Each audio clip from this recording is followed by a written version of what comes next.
Ecje në natyrë është caktuar 11 tetori nga Ministria e Mjedisit.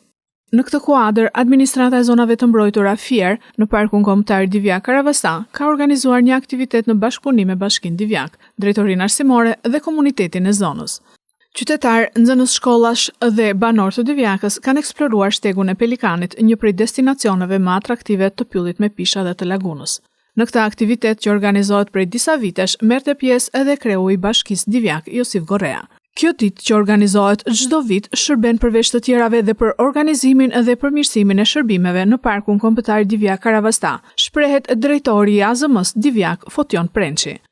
Administrata e Zonave të Mbrojtura Fier bashkëpunim me Bashkinë e Divjakës, me banorët e zonës, me nxënës të shkollave të Divjakës, u bashkuan kësaj nisme, ku u përshkrua shtegu i Pelikanit, që është një shteg lehtësisht i përshkrueshëm nga nxënësit e shkollave dhe nga banorët, gjithashtu edhe nga stafi i Bashkisë së Divjakës, ku përshkruam shtegun, gjatë shtegut pam edhe vlerat e biodiversitetit që mbar parku, disa nga ato që duke parë llojet e drurve, u shpjeguam nxënësve mbi llojen e drurve, katin e nënpyllit, mbi mësinë tipike të zonës dhe në veçanti edhe i treguam edhe ishullin e Pelikanit Kaçurrel, që është i vetmi vend folëzimi në Shqipëri, dhe shpend të tjerë që ata hasën gjatë bashkimit të shtegu. Keni disa vite që organizoni, si u shërben kjo në punën tuaj të përditshme, si administratë e zonave Mbrojtura? Ky është një mesazh domethënë që përçohet të këtë gjithë njerëzit që na shikojnë, ku është shumë e rëndësishme aktivitetet të tilla në zonat e mbrojtura dhe në veçanti të Parkut Kombëtar Divjak Karavasta. Kryetari i Bashkisë Divjak, Gorea, vuri theksin tek vlerat atraktive turistike nga më të rrallat në vend. Pylli me pisha, laguna me 264 lloj shpendësh, të cilat në vetvete bartin vlera edhe në sektorin e bujqësisë. Për ne, për Bashkinë Divjak, si pjesë e rëndësishme e jetës tonë përditshme, është Parku Kombëtar.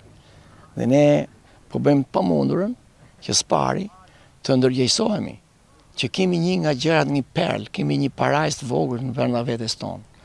Dhe këtë po mundohemi ta trashëgojmë, t'ja u tregojmë fëmijëve, t'ja u tregojmë nxënësve, që ta trashëgojmë. Dhe së dyti duhet të jemi të ndjeshëm ndaj natyrës, ne duhet ta mirëmbajmë atë.